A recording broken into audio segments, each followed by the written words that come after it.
Hello दोस्तों, स्वागत है आप सबका आपके अपने YouTube channel free education by PK Mehta में।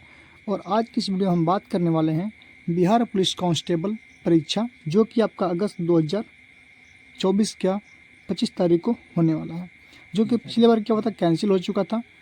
तो आज हम लोग ऐसे ही कुछ महत्वपूर्ण प्रश्नों के बारे में बात करने वाले हैं, जो कि आपके एग्ज़ाम के लिए काफ़ी फ़ायदेमंद साबित हो सकते हैं। ठीक है, तो आज मैं जितने भी प्रश्न कराने वाला हूँ आप लोगों को मॉडल सेट से कराने वाला हूँ। ठीक है, तो सबसे पहले बात करें हम लोग हिंदी के प्रश्नों के बारे में। तो हमारा पहला प्रश्न है, देख पा रहे हैं आप लोग, कि नीचे दिए गए वाक्य के लिए एक उपयुक्त शब्द चुनिए। प्रश्न है आपका, पुरुष एवं स्त्री का जोड़ा क्या कहलाता है? आपके ऑप्शन है युगल, दंपति, पति पत्नी और युग्म। तो बहुत सारे बच्चे गलतियां क्या कर बैठते हैं, वहाँ पर जाते हैं और ऑप्शन 3 पति पत्नी मार देते हैं, जो कि हमारा ऑप्शन क्या होगा, ये गलत होगा। तो इस प्रश्न का सही आंसर क्या होगा आपका ऑप्शन नंबर 2, यानी कि दंपति। पुरुष एवं स्त्री का जोड़ा क्या कहलाता है? दंपति कहलाता है। प्रश्न संख्या 2 कहता है कि निम्नलिखित में से किस वाक्य में आक्रामक क्रिया है? आपका ऑप्शन है ए, गेहूं पीस रहा है। ऑप्शन 2, मैं बालक को जगवाता हूँ। 3, मदन गोपाल को हंसा रहा है। एंड 4 कितना है, राम पत्र लिखता है। तो इस प्रश्न का सही आंसर होगा ऑप्शन 1, गेहूं पीस रहा है। ठीक है, प्रश्न संख्या हम लोग बात करेंगे 3 की। तो प्रश्न संख्या 3 है कि निज भाषा उन्नति है, सब उन्नति को मूल पंक्ति किसकी है? ठीक है, ये जो है पंक्ति किसकी आपसे पूछ रहा है। आपके ऑप्शन है मैथिली शरण गुप्त, 2 जगन्नाथ दास रत्नाकर, 3 भारतेंदु हरिश्चंद्र का, एंड 4 रामधारी सिंह दिनकर जी का। तो ये जो पंक्ति आपका निज भाषा उन्नति है, सब उन्नति को मूल, ये जो पंक्ति है आपका, ये आपका है भारतेंदु हरिश्चंद्र जी का, यानी कि ऑप्शन नंबर 3 क्या होगा आपका सही आंसर होगा। ठीक है, प्रश्न संख्या 4, दिए गए 4 विकल्पों में से सही युग्म अर्थ का चयन कीजिए। ठीक है, ऑप्शन है आपका ए, कली, अली है, यहाँ पे आली है। ठीक है, 2 आपके ऑप्शन दिए हुए हैं, अली और आली। प्रश्न है आपका 1 में ऑप्शन है कली, भौरा, सखी, भौरा, भौरा, सखी, भौरा और सखी। देखिएगा, इसमें आपको सही विकल्प चुनने हैं आपका। ठीक है, तो इस वाले प्रश्न का सही आंसर क्या होगा, भौरा। भौरा का मतलब क्या होता है, सखी। क्लियर है। प्रश्न संख्या 5, घर का जोगी जोगना आन गांव का सिद्ध। घर का जोगी जोगना आन गांव का सिद्ध लोकोक्ति का सही अर्थ चुनिए। यानी कि इस जो लोकोक्ति है, यानी कि ये कविता का जो भी दोहे का पार्ट है, लाइन है, इसका सही अर्थ क्या होगा? तो इस प्रश्न का सही आंसर जो होगा आप लोगों का ऑप्शन नंबर 1 होगा, यानी कि घर के ज्ञानी को सम्मान नहीं। क्लियर है, घर के ज्ञानी को सम्मान नहीं। आपका ऑप्शन नंबर 1 क्या हुआ, सही आंसर हो जाएगा। प्रश्न संख्या 6, सही वाक्य का चयन कीजिए। सही वाक्य आपके कुछ वाक्य दिए हुए हैं। पहला आपका, आप असफल हो गए तो फिर क्या करोगे? आप असफल हो गए तो फिर क्या करोगे? दूसरा है, ये भी थोड़ा सही लग रहा है, देखते हैं आगे, शायद आप असफल हो गए तो फिर क्या करोगे? इसमें आपका प्रश्नवाचक लग गया। ठीक है, शायद आप असफल हो गए तो फिर क्या करोगे, इसमें आपका 2 दिख रहा है आप लोगों को प्रश्नवाचक, शायद और क्या करोगे। ठीक है, तो हमारा ऐसे भी नहीं होने वाला है। दूसरा आपका, मानो शायद आप असफल हो गए तो फिर क्या करोगे, यहाँ भी सेम कंडीशन है, मानो आप असफल हो गए तो फिर क्या करोगे। तो बोला सही वाक्य का चयन करना है। सही वाक्य होगा ऑप्शन नंबर 1, आप असफल हो गए तो फिर क्या करोगे। 6 नंबर का आंसर क्या होगा, ऑप्शन नंबर 1 हमारा सही आंसर होगा। प्रश्न संख्या 7, नीचे एक वाक्य दिया गया है, उसमें एक कलांकित शब्द है, कलांकित शब्द का अर्थ बताएं। वाक्य आपका, वह मनुष्य कृत्य धन है, कृत्य धन है। आपके ऑप्शन है पापी, दुराचारी, कामचोर और असहन फरमोश। असहान फरामोश। कृतधन क्या मतलब होता है? असहान फरामोश। ठीक है, तो आपके ऑप्शन हो जाएंगे ऑप्शन नंबर 4 क्या हो जाएगा? सही हो जाएगा। प्रश्न संख्या 8, नीचे लिखे वाक्य के लिए उपयुक्त शब्द बताइए। वाक्य आपका, किसी के गुण दोषों का सम्यक रूप का विवेचन का सही आंसर क्या होगा? ऑप्शन ए है आपका अनुवाद, 2 है समालोचना, 3 है आलोचना, 4 है प्रत्यालोचना। तो इस प्रश्न का सही आंसर होगा ऑप्शन नंबर बी, समालोचना। प्रश्न संख्या 9, पैर फैलाकर सोना मुहावरे का सही अर्थ क्या होगा? तो पैर फैलाकर सोने का मुहावरे अर्थ सही अर्थ होगा निश्चिंत होकर सोना, यानी कि ऑप्शन नंबर ए क्या होगा आपका सही आंसर हो जाएगा। ठीक है, बाकी पढ़ने की कोई जरूरत है नहीं, क्योंकि सारे के सारे क्या है यहाँ पे गलत हो जाएंगे। देखेंगे, दूसरों की उपेक्षा करना बिल्कुल नहीं, सुविधापूर्वक सोना ये भी नहीं होगा, गहरी निद्रा में सोना ये भी नहीं होगा। ठीक है, पैर फैलाकर सोने या पाँव फैलाकर सोने का मतलब होता है निश्चिंत होकर सोना, या फिर घोड़े बेचकर सोना, इसका अंतर होता है। ठीक है, प्रश्न संख्या 10 की बात करें हम लोग, आज जन्म शब्द का समास बताइए। आज जन्म में कौन सा समास होगा? द्वंद्व, न्याय समास, कर्मधारय समास और अव्ययी भाव समास। तो जो आजन्म होगा इसमें आपका अव्ययी भाव समास हो जाएगा, ऑप्शन नंबर 4 आपका सही आंसर हो जाएगा। ठीक है, हिंदी का आपका लास्ट प्रश्न है, प्रश्न संख्या 11, नीचे दिए गए राशि शब्द का सही अर्थ चुनिए। ऑप्शन है ए रास आना, ढेर, रात और रूठना। ठीक है, देखिएगा, राशि का मतलब होता है आपका अनाज, और अनाज का मतलब ढेर। ठीक है, अनाज का मतलब क्या होता है? ढेर। तो राशि का मतलब क्या हो जाएगा आपका? ढेर हो जाएगा। ठीक है, आपका 11 नंबर का आंसर कितना हो जाएगा? Option number 2। क्लियर है? चलिए, अब आती है हम लोग का प्रश्न संख्या 12। ये आपका अंग्रेजी के प्रश्न है, इसमें आपके टोटल जो आपका 4 प्रश्न है आपके। ठीक है, प्रश्न संख्या 1 क्या कहता है? देखिएगा, fill in the blanks with most appropriate words, यानी कि आपको खाली जगह पे आपको कुछ इसमें से जो ऑप्शन दिए हुए कौन सा वर्ड जो है सूटेबल होगा आपको फिलअप करने हैं। ठीक है, आपके प्रश्न है 12 number, India's nuclear program has come खाली जगह आपका एज। ठीक है, आपके ऑप्शन है टू, थ्रू, विथ और ऑन। तो इस प्रश्न का जो सही आंसर होगा ऑप्शन नंबर बी, थ्रू हो जाएगा। India's nuclear program has come through age. Clear है? प्रश्न संख्या 13, for the last few years I have become, space है आपका, एट हैंडलिंग माई इमोशन। ठीक है, तो आपके ऑप्शन है सब्जेक्टिव, एप्रिकेटिव, पॉजेसिव और एडेप्ट। तो इस प्रश्न का सही आंसर होगा ऑप्शन नंबर 4, एडेप्ट हो जाएगा आपका। ठीक है, अगला प्रश्न है प्रश्न संख्या 14 में देखेंगे आप लोग, 14 से जो 15 बोल रहा है, choose the word which is synonyms of the words given in bold letter. ठीक है, यानी कि जो भी आपका ये लेटर है, 14 नंबर प्रश्न है इवोक, इसका सिनोनिम्स क्या होगा? ठीक है, तो इवोक जो इसका होता है सिनोनिम्स हो जाए आप लोगों का स्लो हो जाएगा, नहीं कल वर्ड फोर्थ हो जाएगा, कल फोर्थ हो जाएगा, यानी कि इसका ऑप्शन नंबर कितना हो जाएगा? 3 आंसर हो जाएगा। ठीक है, प्रश्न संख्या 15 देखते हैं हम लोग, लास्ट है आपका कॉन्क्लेव। कॉन्क्लेव का जो है सिनोनिम्स क्या होता है? तो कॉन्क्लेव का सिनोनिम्स होता है आपका प्राइवेट मीटिंग, इसका मतलब क्या होता है आपका? प्राइवेट मीटिंग होता है। ठीक है, आपका इंग्लिश यहाँ पे खत्म होता है। ठीक है, अब बारी आती है सामाजिक अध्ययन की, यानी कि सोशल साइंस की। चलिए देखते हैं हम लोग, प्रश्न संख्या 16, प्रश्न है कि 1917 ईस्वी में कौन देश प्रथम विश्व युद्ध से अलग हो गया था? आपके ऑप्शन है ए अमेरिका, 2 रूस, 3 इंग्लैंड, 4 जर्मनी। तो 1917 ईस्वी के जो प्रथम विश्व युद्ध हुआ था उसमें जो आपका है रूस जो है अलग हो गया था, ऑप्शन नंबर 2। प्रश्न संख्या 17, वायसराय की संधि से सर्वाधिक क्षति किस देश को हुई थी? जर्मनी को, जापान को, इंग्लैंड को, फ्रांस को। ठीक है, तो वायसराय की संधि से जो है सबसे अधिक क्षति की बात की जाए तो उसमें जर्मनी को आपका हुआ था। ठीक है।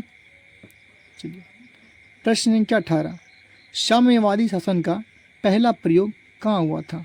अथवा दो प्रश्न में आपका है, काल के अधिकार को संवैधानिक अधिकार के रूप सबसे पहले कहाँ मिला था?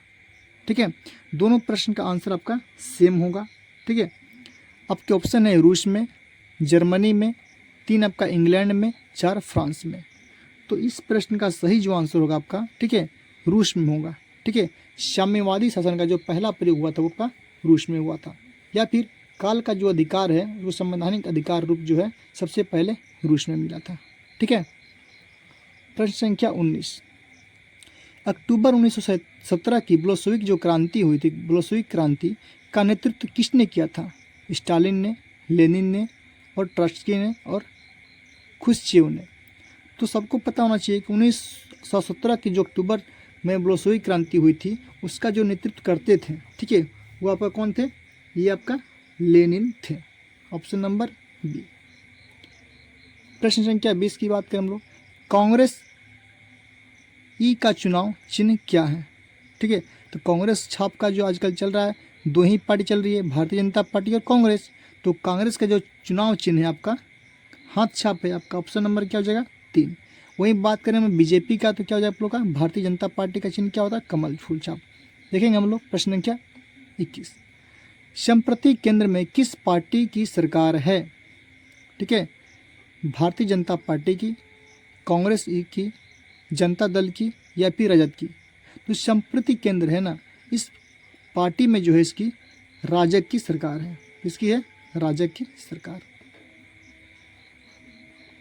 प्रश्न संख्या 22, लोकतंत्र का कार्य संचालन किसके अभाव में असंभव है? आपके ऑप्शन है ए योजना के, दूसरा नौकरशाही के, तीसरा राजनीतिक दल के, चौथा पंचायती राज के। तो लोकतंत्र का जो कार्य संचालन जो क्षेत्र है उसके, ठीक है, वो राजनीतिक दल के बिना क्या है? असंभव है। ठीक है, तो आपका ऑप्शन नंबर क्या हुआ? 3 हमारा सही आंसर हो जाएगा। प्रश्न संख्या 23, इनमें कौन क्षेत्रीय दल है? आपके ऑप्शन है कांग्रेस, भारतीय जनता पार्टी, अकाली दल, जनता दल। इस प्रश्न का जो सही आंसर होगा आप लोग का अकाली दल होगा। जो अकाली दल है ना उसको क्षेत्रीय दल भी कहते हैं हम लोग। ठीक है।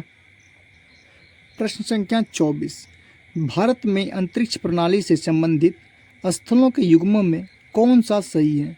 ऑप्शन है इसरो उपग्रह केंद्र जो कि श्रीहरिकोटा में है, विक्रम साराभाई अंतरिक्ष केंद्र तिरुवनंतपुरम, उपग्रह प्रेक्षण केंद्र हैदराबाद, भारतीय सुदूर संवेदन एजेंसी बेंगलोर, जिसको हम लोग बेंगलुरु भी कहते हैं। तो इसका सही आंसर होगा आपका 2, ऑप्शन नंबर 2, विक्रम साराभाई अंतरिक्ष केंद्र, जो कि कहाँ पड़ता है? आपका तिरुवनंतपुरम में पड़ता है। प्रश्न संख्या 25, निम्नलिखित में से किसे जुड़वा खनिज यानी कि ट्विन मिनरल्स कहा जाता है? आपके ऑप्शन है ए तांबा टीन, 2 सीसा जस्ता, 3 लोहा कोयला, 4 सोना और चांदी। जो ट्विन्स मिनरल्स होते हैं ना आपका, इसको आप लोग का सीसा और जास्ता को कहा जाता है ट्विन्स मिनरल। ठीक है, ऑप्शन नंबर 2 आपका सही आंसर हो जाएगा। ठीक है। प्रश्न संख्या 26, प्रथम स्वतंत्रता संग्राम के बाद मुगल बादशाह बहादुर शाह जफर को निर्वासित किया गया। कहाँ पे? रंगून में, पोर्ट ब्लेयर में, काबुल में, लंदन में। तो प्रथम स्वतंत्रता संग्राम के बाद जो था मुगल बादशाह बहादुर शाह जफर को जो निर्वासित किया गया था आपका, ठीक है, वो किया गया था आपका रंगून में। ठीक है, ऑप्शन नंबर 1 हमारा सही आंसर हो जाएगा। प्रश्न संख्या 27, निम्नलिखित में से किसे भूमध्य सागर की कुंजी कहा जाता है? आपके ऑप्शन है स्वेज नहर, दूसरा बेनिफेशियो ट्रेस्ट स्ट्रेट है, तीसरा है जिब्राल्टर जल संधि, चौथा आपका मेसिना जल संधि। ठीक है, तो इसका सही आंसर होगा आपका जिब्राल्टर जल संधि। ठीक है। प्रश्न संख्या 28, सिजगी क्या है? देखिएगा, सिजगी मतलब जो जब सूर्य पृथ्वी तथा चंद्रमा जो है ना एक ही सीधी रेखा में आते हैं ना, एक ही सीधी रेखा में क्या करते हैं? पढ़ते हैं, उसको बोलते हैं सिजगी। ठीक है, देखेंगे ऑप्शन नंबर ए, सूर्य पृथ्वी तथा चंद्रमा की एक ही सीधी रेखा में स्थिति। देखिए ऑप्शन नंबर 1 क्या हो जाएगा? सही हो जाएगा। इसी को बोलते हैं क्या? सिजगी। इसको देखते हैं, सूर्य तथा चंद्रमा के बीच पृथ्वी की स्थिति, बिल्कुल नहीं होगा। इसमें ग्रहण लगता है, आपका इसमें भी ग्रहण लगता है, ठीक है। तो आपका ऑप्शन नंबर 1 क्या हो जाएगा, आपका सही हो जाएगा, 28 का 1। प्रश्न संख्या 29, निम्नलिखित में से कौन सा राजा हर्षवर्धन के समय की जानकारी के लिए सबसे अच्छा स्रोत था। जब राजा हर्षवर्धन का राज था उस समय जानकारी के लिए सबसे अच्छा स्रोत क्या था, ठीक है। यहाँ पे प्रश्न है भवभूति, हरिसेन, कल्हण या फिर वानभट्ट। तो राजा हरिश्चंद्र के समय में ना आपका वानभट्ट जो थे ना, ये सबसे अच्छा स्रोत मानते हैं जानकारी के लिए, ठीक है। प्रश्न संख्या 30, निम्न में से कौन सा शहर नील नदी के किनारे बसा हुआ है। आपके ऑप्शन है किंशासा, खार्तूम, नैरोबी और अदिस अबाबा, ठीक है। तो इसका जो सही आंसर होगा आपका खार्तूम होगा। जो खार्तूम शहर है ना वो नील नदी के किनारे बसा हुआ है, ठीक है। प्रश्न संख्या 31, संसार का सबसे छोटा महासागर कौन सा है। ऑप्शन है हिंद महासागर, प्रशांत महासागर, आर्कटिक महासागर और अंध महासागर, ठीक है। जो है सबसे छोटा महासागर की बात करें हम लोग, जो संसार का सबसे छोटा महासागर है वो आपका आर्कटिक महासागर है, यानी कि ऑप्शन नंबर 3 क्या होगा, सही आंसर हो जाएगा।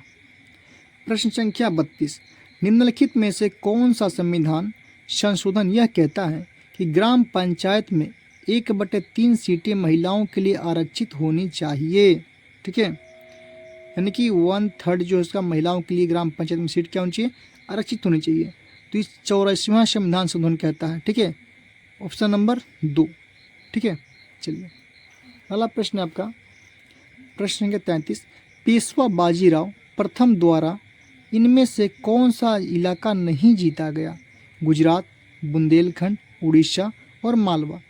पेशवा बाजीराव द्वारा जो है पहला जो किला था हम लोग का, ठीक है, प्रथम जो पेशवा बाजीराव थे प्रथम, इनमें से कौन सा इलाका नहीं जीता गया, ठीक है। इसका सही आंसर होगा आपका उड़ीसा, ठीक है। उड़ीसा नहीं जीता गया था, बाकी सब तो जीत लिए थे आपका, गुजरात, बुंदेलखंड, मालवा जीत गए थे, ठीक है। प्रश्न संख्या 34, भारत के राष्ट्रपति को पद की शपथ कौन दिलाता है। आपके ऑप्शन है लोकसभा का अध्यक्ष, उपराष्ट्रपति, प्रधानमंत्री, भारत का मुख्य न्यायाधीश, ठीक है। जो राष्ट्रपति का जो पद होता है ना उसका शपथ दिलवाते हैं भारत के मुख्य न्यायाधीश, यानी न्यायाधिपति दिलवाते हैं, ठीक है। न्यायाधिपति बोलिए या फिर न्यायाधीश बोल सकते हैं आप लोग, ठीक है। प्रश्न संख्या 35, राज्यसभा के सदस्यों का कार्यकाल कितने वर्ष का होता है। 6 वर्ष, 5 वर्ष, 2 वर्ष, 4 वर्ष। जो राज्यसभा का कार्यकाल होता है वो आपका 6 वर्ष का होता है, ठीक है। इसको ना 3 भागों में बांटा गया है, 2-2 वर्ष करके 3 भागों में बांटा गया है, ठीक है। क्योंकि इसलिए 6 वर्ष किया जाता है ताकि ये भंग ना हो, ठीक है। राज्यसभा का कार्यकाल भी भंग नहीं होता है, ठीक है। और इसका कार्यकाल कितने दिन का होता है, 6 वर्ष का होता है, आप लोग याद रखेंगे। चलिए प्रश्न संख्या 36, भारत में मुगल शासकों का निम्नलिखित में से कौन सा अवरोही क्रम सही है। आपके ऑप्शन 1 अकबर, हुमायूं, जहांगीर, शाहजहां। हुमायूं, जहांगीर, अकबर, शाहजहां। 3 अकबर, जहांगीर, हुमायूं, शाहजहां। चौथा आपका हुमायूं, अकबर, जहांगीर और शाहजहां, ठीक है। इसका ऑप्शन हो जाएगा हुमायूं के बाद अकबर आए थे, उसके बाद जहांगीर, उसके बाद शाहजहां, ठीक है। तो आपका ऑप्शन नंबर क्या हो जाएगा, 4 हमारा सही आंसर हो जाएगा, ठीक है। चलिए प्रश्न संख्या 37, राज्य अपहरण नीति यानी कि डॉक्ट्रिन ऑफ लैप्स की शुरुआत किसने की थी। आपकी ऑप्शन है लॉर्ड हेस्टिंग्स ने, लॉर्ड डलहौजी ने, लॉर्ड कर्जन ने और लॉर्ड हार्डिंग ने, ठीक है। राज्य अपहरण की जो नीति थी इसकी जो शुरुआत हुई थी ना आपका, ये हुआ था लॉर्ड डलहौजी के द्वारा हुआ था, इसी ने किया था, ठीक है।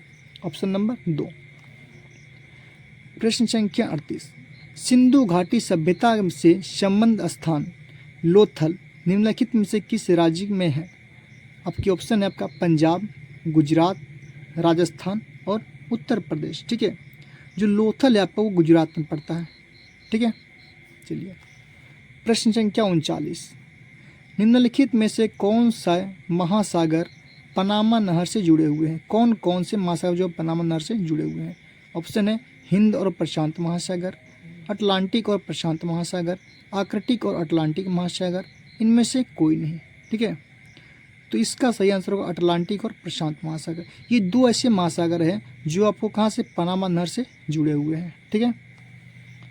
प्रश्न संख्या 40, भारत में वृक्षारोपण उत्सव उत्सव जिसे वन महोत्सव कहा जाता है के जन्मदाता कौन है? महात्मा गांधी, के.एम. मुंशी, पंडित जवाहरलाल नेहरू या फिर आचार्य विनोबा भावे। ठीक है। तो इसका आंसर होगा आप लोग का के.एम. मुंशी के द्वारा हुआ। ठीक है। ऑप्शन नंबर 2 हमारा सही आंसर हो जाएगा। प्रश्न संख्या 41, दफला तथा सिंहपो जनजातियाँ निम्नलिखित में से किस प्रदेश में पाई जाती है? आपके ऑप्शन है A Andhra Pradesh, B Himachal Pradesh, C Arunachal Pradesh and D Madhya Pradesh. ठीक है। दफला और सिंहपो जो जनजातियाँ है ना आपका, ये पाई जाती है आपका अरुणाचल प्रदेश में। ठीक है। प्रश्न संख्या 42, ये आपका है silent valley project. Silent valley जो प्रोजेक्ट है का संबंध निम्नलिखित में से किस राज्य में से है? कर्नाटक, केरल, महाराष्ट्र और हिमाचल प्रदेश। ठीक है। जो साइलेंट वैली प्रोजेक्ट जो है इसका संबंध आपका केरल से होगा। Option number B. प्रश्न संख्या 43, तजू दर्रा भारत को किस देश से मिलाता है? आपका ऑप्शन है ए म्यांमार, 2 बांग्लादेश, 3 नेपाल, 4 पाकिस्तान। जो तजू दर्रा जो है, ठीक है, वो भारत को जानते हैं वो आपका मिलाता है आपका म्यांमार से मिलाता हुआ है। ठीक है। आपका ऑप्शन नंबर ए हमारा सही आंसर हो जाएगा। प्रश्न संख्या 44, भारत का दक्षिणतम बिंदु इंदिरा पॉइंट निम्नलिखित में से कहाँ स्थित है? जो इंदिरा पॉइंट आपका है तमिलनाडु, छोटा निकोबार में, बड़ा निकोबार में, कार निकोबार द्वीप में। ठीक है। जो आपका इंदिरा पॉइंट है आपका वो हो जाएगा आपका बड़ा निकोबार में। ऑप्शन नंबर 3 आपका सही आंसर हो जाएगा। ठीक है। प्रश्न संख्या 45, भारत का सबसे लंबा बांध कौन है? हिरंद बांध, हीराकुंड बांध, तुंगभद्र बांध या फिर नागार्जुन। तो भारत का सबसे बड़ा जो बांध है आपका वो आपका हीराकुंड बांध। Option number 2। प्रश्न संख्या 46, पृथ्वी के भू पृष्ठीय स्तर को इस नाम से भी पुकारते हैं। किस नाम से पुकारते हैं? सियाल, सीमा, निफे और मोह। ठीक है। तो इसका ऑप्शन होगा सियाल। जो भूपृष्ठीय होता है उसका बोलते हैं सियाल बोलते हैं। ठीक है। प्रश्न संख्या 47,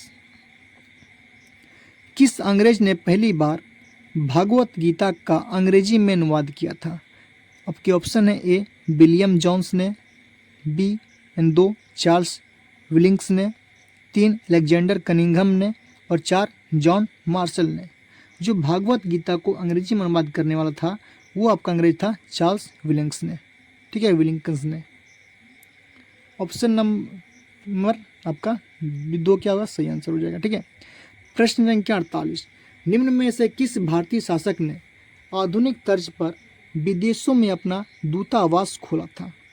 आपके ऑप्शन है हैदर अली ने, 2 मीर कासिम ने, 3 शाह आलम द्वितीय ने, 4 टीपू सुल्तान ने। ठीक है। तो जो आधुनिक तर्ज पर विदेशों में अपना दूतावास खोलने वाला था वो था आपका टीपू सुल्तान। ऑप्शन नंबर जो होगा आपका 4 सही आंसर हो जाएगा। ठीक है। प्रश्न संख्या 49, संविधान के किस अनुच्छेद के अंतर्गत प्रत्येक राज्य देखेंगे हम लोग संविधान के किस अनुच्छेद के अंतर्गत प्रत्येक राज्य अपनी मातृभाषा का प्रसार एवं अनुदेश प्राथमिक शिक्षा में लागू कर सकता है? तो जो आपका होगा अनुच्छेद 349 बिल्कुल नहीं होगा, 350 ये भी नहीं होगा। अनुच्छेद 350 का ए हमारा सही आंसर होगा। ठीक है। इसको 348 का में भी रखा गया है। ठीक है। 350 का ए हो जाएगा। जहाँ भी आपको ए बी सी मिलेगा उसको समझिएगा कि बाद में इसको जोड़ा गया है संविधान का संशोधन करके। ठीक है। तो 49 से कितना हो जाएगा आपका? ऑप्शन नंबर 3 सही आंसर हो जाएगा। प्रश्न संख्या 50, हड़प्पा कालीन सभ्यता का विशाल कोठार या अनाज संग्रह स्थल जो था कहाँ से मिला था? मोहनजोदड़ो से, हड़प्पा से, रोपड़ से या फिर कालीबंगा से। ठीक है। तो हड़प्पा कालीन सभ्यता का जो विशाल कोठार जो मिला था यानी कि अनाज का संग्रह जो मिला था आपका वो था आपका मोहनजोदड़ो से मिला था। ठीक है। तो आज की वीडियो में हम लोग 50 जो है आपका क्वेश्चन किए हैं, ठीक है। और अगले वीडियो में 50 क्वेश्चन और करने वाले हैं। तो वीडियो पसंद आया हो तो वीडियो को लाइक कीजिए, शेयर कीजिए और मेरे चैनल को सब्सक्राइब कीजिए। और हाँ, अगला वीडियो के लिए कमेंट जरूर कीजिए।